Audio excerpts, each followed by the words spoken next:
मोर प्रिय पिलामाने आशा करी समस्ते बहुत ही भलरे थिबो। फाइनाली सीटीईटी आपणकर जुलाई रो नोटिफिकेशन को रिलीज कर दिया जाइछि। यार ऑनलाइन अप्लाई आज पाखरु ऑलरेडी आरंभ हो जाइछि। लास्ट डेट आपणकर 2 एप्रिल पर्यंत रहिबो एवं आपण मानकर परीक्षा आगामी 7 जुलाई रे होबो। फर्स्ट ऑफ ऑल देखंतु सीटीईटी परीक्षा को माने देई पारिबे ता संपर्क रे कहिबे एवं बाय डिफॉल्ट आपन को क्वालिफाई करिवार अछि। यूट्यूब रे सर्च करंतु CTET planning video by Laxmidhar sir. ए प्लानिंग वीडियो को देखंतु बाय डिफॉल्ट आपण माने क्वालिफाई हे जिवे गारंटी मु आपण को दउछि। बट मेक श्योर करिवे आपण काइंडली क्लास करिवे। क्लास न कले तो होबोनी आपणकर। यारो डेडिकेटेडली क्लास हमरो लक्ष्मीधर सर ऑफिशियल एप्लीकेशन रे डेली आपण को पई होउछि। हैला तो लाइक और शेयर करके सब सांग मानन को जणैबे। आउ चैनल को नुआ अछंती देनेबे ही सब्सक्राइब करिकि ऑल नोटिफिकेशन को भी आपण ऑन करदेवे। बंधुगण देखंतु यार ऑफिशियल वेबसाइट होची ctet.nic.in। आपण यदि गूगल को जाके सिंपली खाली सर्च करेंगे सीटीईटी जो प्रथम वेबसाइट टी आपनकर आसीबो या ऊपर क्लिक करेंगे। ठीक अछि। तो देखंतु एठी आपनकर दुईटी नोटिस आपनकर पब्लिश हेछि। एटा होची शॉर्ट नोटिस, एटा होची फुल नोटिस। हैला आउ एठी आपण क्लिक करिकि आपनकर ऑनलाइन अप्लाई करि परिबे। एई जगह रे क्लिक करिकि ऑनलाइन अप्लाई करि परिबे।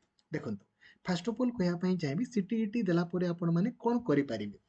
देखंतु यार दुईटा पेपर जेमिति ओटीईटी सीटीईटी। ओटीईटी परीक्षा देले आपण ओडिशा गवर्नमेंट रे चाकरी करि परिबे। से भलिया सीटीईटी परीक्षा देले आपण सेंट्रल गवर्नमेंट रे चाकरी करि पायंती।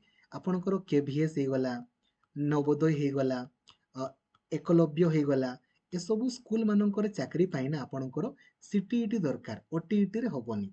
तो जेमिति ओटीईटी रे पेपर 1 पेपर 2 अछि से भलिया सीटीईटी रे मध्य पेपर 1 पेपर 2 रहिछि। पेपर 1 आपणकर को माने देई परिबे। जदि आपण पेपर 1 देले कोन बेनिफिट हबो देखंतु। मने रखंतु जदि आपण माने खाली सीटी एडमिशन करिसंती ना फर्स्ट ईयर रे सेकंड ईयर रे no problem, pass out no problem. माने सीटी खाली आपणकर एडमिशन दरकार।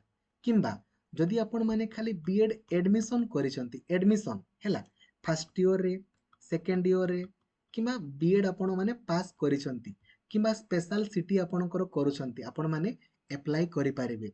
वैलिडिटी आपणकर लाइफ टाइम अटे।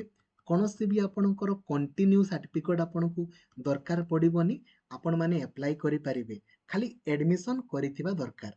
जदि आपण माने सीटी किंबा बीएड रे एडमिशन करिसंती किंबा पास आउट हेइसंती आपण माने अप्लाई करि पारिबे। फर्स्ट ईयर सेकंड ईयर समस्ते पास आउट पिला मध्य हैला।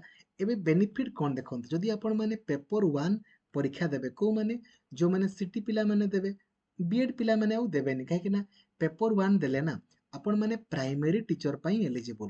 प्राइमरी माने कोन 1 रु 5 क्लास को पढेबे। तो प्राइमरी पई तो वर्तमान आउ बीएड पिला माने एलिजिबल नहंती। तो पेपर 1 आपणकर सीटी पिला माने केवल देबे। एबे पेपर 2 आपणकर को माने देबे। पेपर 2 आपणकर बीएड पिला माने आपणकर देई परिबे।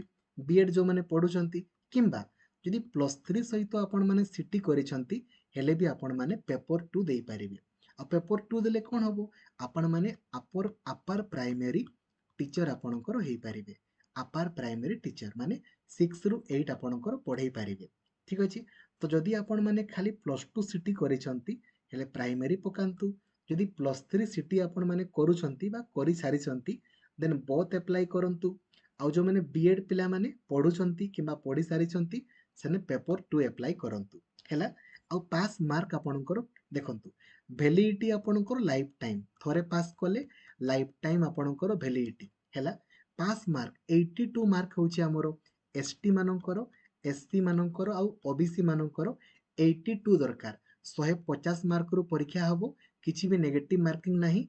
150 रु 82 रखिले पास हेबे। आउ 90 मार्क आपणकर दरकार जनरल पिलांकर दरकार। ठीक अछि हैला।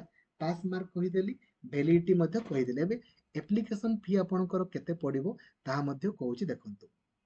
जदि आपण माने गुटे अप्लाई करिवे ओबीसी पिला आउ जनरल पिलांकु 1000 पडिबो। दुईटा अप्लाई कले 1200 पडिबो। आउ एसटी एससी आउ दिव्यांग मानंकु गुटे कले 500 पडिबो, दुईटा कले 600 आपणकर पडिबो। सिलेबस ओटीईटी रो जहा सीटीईटी रो मध्ये सेम सिलेबस। प्लानिंग संपर्क रे ऑलरेडी मु कहिछि, आपण माने काइंडली देखि देबे। आउ अधिक एथिरे किछि कहिबेनी। थैंक यू जय जगन्नाथ धन्यवाद एप्लाई कर दियंतु जदि आपको सेंट्रल गवर्नमेंट रे चाकरी करिवार अछि बहुत इजीली क्वालिफाई हेबे प्लानिंग वीडियो को देखि दियंतु थैंक यू जय जगन्नाथ।